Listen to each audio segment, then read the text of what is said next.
नमस्कार दोस्तों। अभी पिछले दिनों सिंगापुर और हांगकांग के फूड सेफ्टी विभाग ने दो भारतीय ब्रांडों के कुछ मसाला उत्पादों को जांच में नाकाम होने पर अपने यहाँ प्रयोग से रोक दिया था। इनमें कुछ कैंसरजनक तत्व जैसे कि एथिलीन ऑक्साइड की ज़रूरत से ज़्यादा मात्रा पाने का दावा किया गया। हालांकि इन प्रतिबंधों पर केंद्र सरकार ने संबंधित देशों से स्पष्टीकरण मांगा है लेकिन इसमें दो राय नहीं है कि इसमें ज़्यादा फिक्र खुद हमें करनी होगी, जिससे कि भारतीय खानपान का गौरव और स्वास्थ्य बहुत कायम रह सके। तो आज की इस वीडियो में यही जानने का प्रयास करेंगे कि आखिर कौन से वो मसाले हैं जिस पर भारत सरकार ने उन पर स्पष्टीकरण मांगा है। तो चलिए शुरू करते हैं इस वीडियो में। और अब आपको बताते हैं कि भारतीय मसाला कंपनी पर स्पाइस बोर्ड बड़ा एक्शन ले सकता है। जांच में गड़बड़ी मिलने पर मसाला कंपनियों का एक्सपोर्ट भी बैन किया जा सकता है। सिंगापुर और हांगकांग में एक्सपोर्ट किए गए मसालों की सभी खेप की अनिवार्य ईटीओ जांच के भी आदेश दे दिए गए हैं।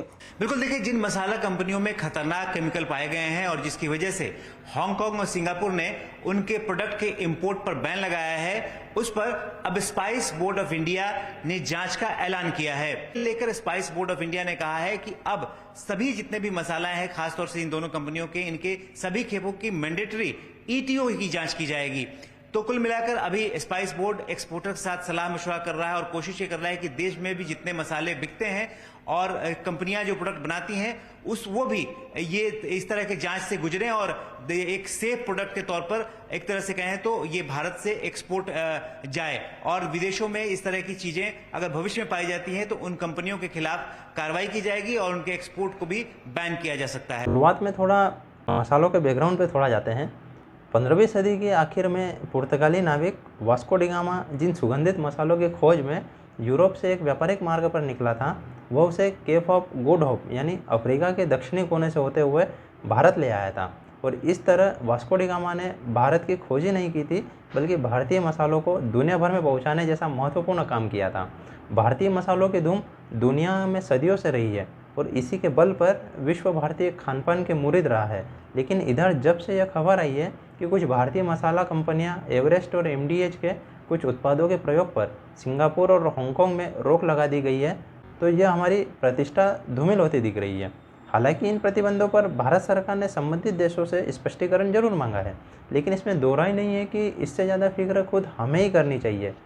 इसकी ज़्यादा फिक्र हमसे ज़्यादा कौन करेगा, जिससे कि भारतीय खानपान का गौरव कायम रहे। खानपान में ऊंच नीच का यह समस्या सिर्फ मसालों तक सीमित नहीं है, बल्कि कुछ बेबी फूड से लेकर दवाओं तक में सेहत का नुकसान पहुंचाने वाले तत्वों में मिलावट ने देश दुनिया में चिंता का माहौल पैदा कर दिया है। तो समझते हैं कि एमडीएच और एवरेस्ट के मसाले में ऐसा क्या कौन सा तत्व पाए गए जिससे भारत सरकार बहुत ही ज़्यादा नाराज़ दिख रही है। पिछले दिनों सिंगापुर और हांगकांग में फूड सेफ्टी विभाग ने दो बड़े भारतीय ब्रांडों के 4 मसालों उत्पाद, जिसमें से मद्रास करी पाउडर, सांबर मसाला मिक्स्ड मसाला पाउडर, करी पाउडर मिक्स मसाला और फिश करी मसाला पाउडर को नमूना जांच में नाकाम होने पर प्रतिबंध करने का ऐलान कर दिया। इससे इसमें कैंसर पैदा करने वाले तत्व एथिलीन ऑक्साइड की ज़रूरत से ज़्यादा मात्रा होने पर दावा किया गया। एथिलीन ऑक्साइड जैसे कीटनाशक को इंसानों में कैंसर पैदा करने वाले कारक के रूप में देखा जाता है। इसे कैंसरजनक ग्रुप 1 में रखा जाता है। नेशनल कैंसर इंस्टीट्यूट के मुताबिक इस ग्रुप में वे तत्व रखे जाते हैं जिससे कैंसर होने की पुष्टि हो जाती है। हांगकांग के फूड एंड सेफ्टी विभाग ने इन उत्पादों में कैंसरजनक एजेंट की मात्रा तय सीमा से ज़्यादा मिलने का दावा किया है। नेशनल कैंसर इंस्टीट्यूट के अनुसार एथिलीन ऑक्साइड के संपर्क में आने और खाने पीने के सामानों के जरिए लंबे समय तक इसके सेवन से कई तरह के कैंसर होने का खतरा बढ़ जाता है। हेल्थ से जुड़े इन्हीं खतरों को देखते हुए कहा जा रहा है कि सिंगापुर के फूड एंड सेफ्टी विभाग ने संबंधित कंपनियों से प्रतिबंधित किए गए इन उत्पादों को अपने मार्केट में वापस लेने को कहा है। और अंतर्राष्ट्रीय बाजार में किसी भारतीय मसाला उत्पाद में ऐसी गड़बड़ी मिलने का यह कोई पहला मौका नहीं है।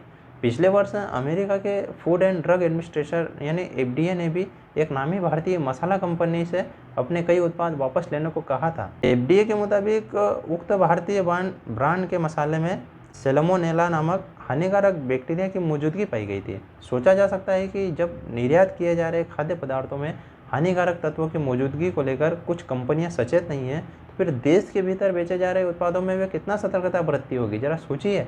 सरकार गंभीर रूप से यूरोप और अमेरिका के मुकाबले भारत के निगरानी तंत्र, कानूनी माहौल और दंडकारी व्यवस्था को अपेक्षाकृत लचीला और कमज़ोर मानने वाली बहुराष्ट्रीय कंपनियों तक देश में बेचे जा रहे उत्पादों के स्वास्थ्य संबंधी मानकों की अनदेखी कर रही है। हाल ही में एक FMCG कंपनी नेस्ले के भारत में बिकने वाले बेबी फूड प्रोडक्ट में शक्कर यानी शुगर की अतिरिक्त मात्रा पाई गई है।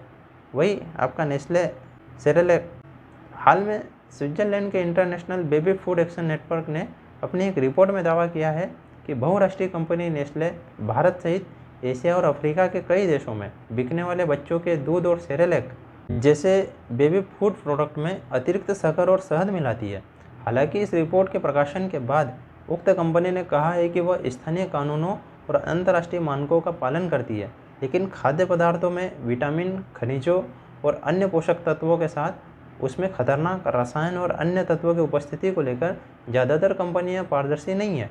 ऐसा कहने के पीछे का कारण यह है कि विश्व स्वास्थ्य संगठन के दिशा निर्देशों में स्पष्ट किया गया है कि 3 साल से कम उम्र के बच्चों के भोजन में शुगर या मीठे पदार्थों का उपयोग नहीं किया जाना चाहिए, लेकिन ऐसा न करने के कुछ कंपनियां स्थानीय कानूनों और अंतर्राष्ट्रीय मानकों का उल्लंघन कर रही है। अब ये रिपोर्ट सामने आने के बाद में food safety and standard authority of India के ने वैज्ञानिकों का एक पैनल बनाकर देश में बेबी फूड बिकने वाले सभी ब्रांड के उत्पादों की जांच करने और नियमों का सख्ती से पालन नहीं करने वाली कंपनियों पर कार्रवाई करने की बात कही है। इस पर हैरानी नहीं होनी चाहिए कि मामला चाहे स्वदेशी कंपनियों का हो या बहुराष्ट्रीय कंपनियों का हो।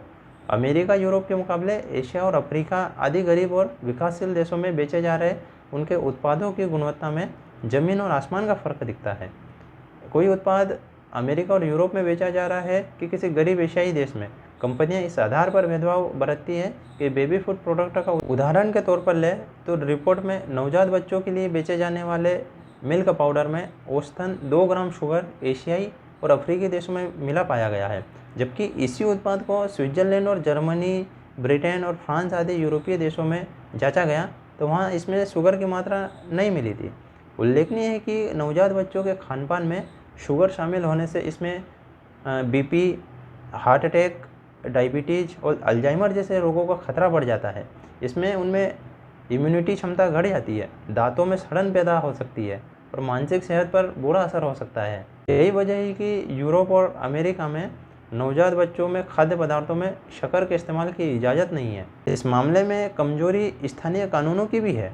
जैसे भारत में बेबी फूड प्रोडक्ट के अतिरिक्त शक्कर की मात्रा में कोई सीमा तय नहीं की गई है।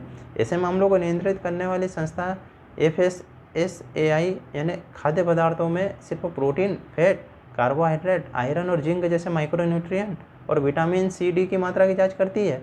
इस छूट का फायदा कुछ देसी और बहुराष्ट्रीय कंपनियां उठाती है और भारतीय नियमों के मुताबिक अनाज वाले बेबी फूड में कॉर्न सिरप, माल्ट का इस्तेमाल करती है।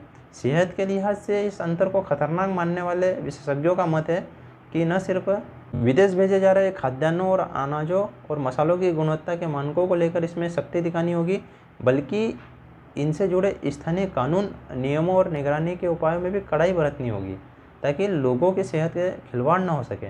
भारत जिस तरह से फैटी लीवर, डायबिटीज़, मोटापे और दिल की बीमारियों के मामले में वैश्विक राजधानी बनने के कगार पर हो गया है अब तो देखना होगा कि कहीं ऐसा इसलिए तो नहीं हो रहा है कि हमारे खानपान से जुड़ी छूट का फ़ायदा उठाकर खाद्य उत्पाद बनाने वाली कुछ कंपनियां और अपने मुनाफे के लिए खतरनाक रसायन, कीटनाशक और शुगर आदि की अतिरिक्त मात्रा हमारी रगों में भर रही है। अब ये सब मामला भारत सरकार ने जो भी स्पष्टीकरण मांगा है उस पर ही निर्भर करता है कि कंपनियां क्या स्पष्टीकरण देती है और भारत सरकार उनके स्पष्टीकरण पर क्या सज़ा देती है या फिर उन पर कितना जुर्माना लगाती है कि आगे से इस तरह के कार्य ये कंपनियां नहीं कर पाए।